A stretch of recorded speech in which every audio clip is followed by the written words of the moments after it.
one guy that's been tied from time to time with Aaron Rodgers over the years, the idea that maybe they would align forces in Green Bay, Odell Beckham Jr., that never happened, obviously. He is now a member of the Baltimore Ravens.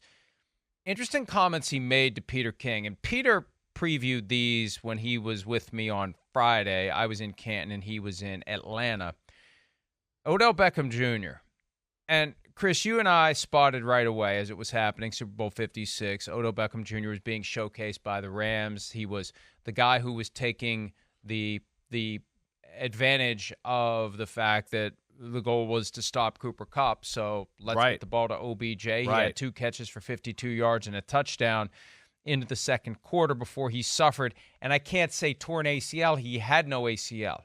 The knee just went non-contact with 3:54 left to play in the second quarter of that Super Bowl 56. He said to Peter King when Peter was in Baltimore last week that Beckham would have had 15 catches, maybe 250 yards. The game plan was, for me, we would have beat the Bengals 42-17. Now, when you got 2 for 52 and a touchdown with 3:54 left in the first half, I don't think that extrapolates to 15 and 250.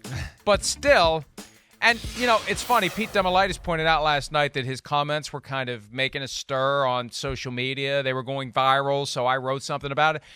I didn't even really flinch at the comments because you and I both knew from the get-go that that's what the Rams were trying to do that day. Yeah, exactly right. I mean, maybe a little embellishing there, 15 for 250. Okay, I'm with you. He was about to go off. I don't doubt that at all. I mean, because as we watch the game, right, you said it right. You framed it the right way. They're worried about some of the other things that the Rams did on the offense. They were going to be worried about corralling Cooper Kupp.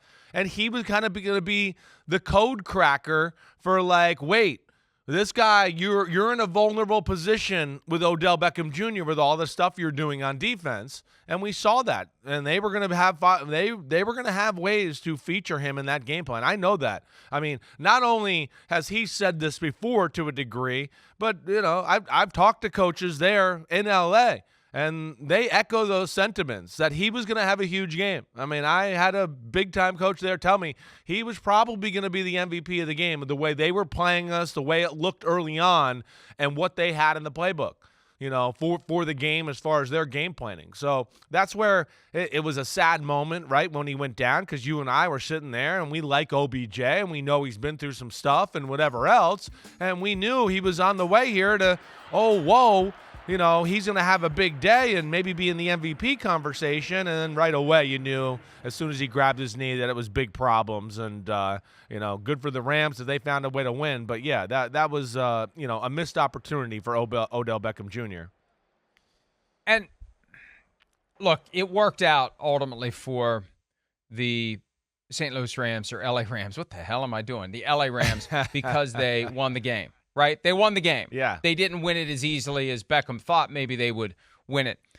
But you're taking a hell of a risk in trusting so much of the game plan to a guy that doesn't have an ACL. And Dan Pompei, the Athletic, recently did a close look at where Beckham is right now. And there were some quotes about last year. And Beckham had said to Cooper Kupp, after the NFC Championship, I'm glad there's only one more game. I couldn't get through 2 more games. So they made a calculated risk going into that game that we're going to ride Odell Beckham Jr., but there's a chance that he's going to give out, that knee's going to go at some point during the game. And it happened. And they knew it potentially could happen. The rest of us were surprised.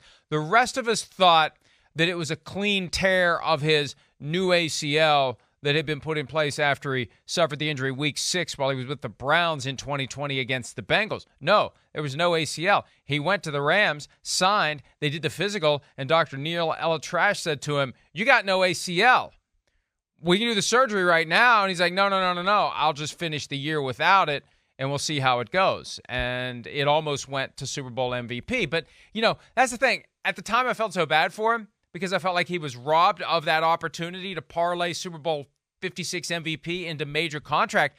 Nobody was giving him a major contract if the first order of business after the game was to have ACL surgery. Yeah. No, you're right about that. That was certainly going to disrupt things, no doubt about it. And you're right to say that it was risky by the Rams to make him the focal point of the game plan. Sure, But also to that point, he had kind of survived, and he's one of the freakiest people you've ever seen, and he has a personality, right, Mike, that is, give me the ball, I'll take over for you guys, don't worry, and I'll make it happen. That's infectious to the rest of the football team. And then you see the physical talent, and you're going, damn, whoa. I mean, as I said, I talked to people out in L.A. He blew people away towards the end of that season with what he was doing on the field.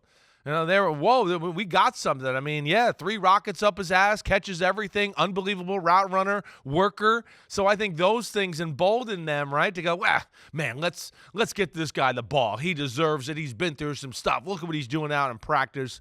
But it came back to bite him in the butt. And, after that, we saw Stafford and the Cooper Kupp show take over. But that's Odell Beckham Jr., like we've talked about. It's one of the greatest talents at the position we've ever seen.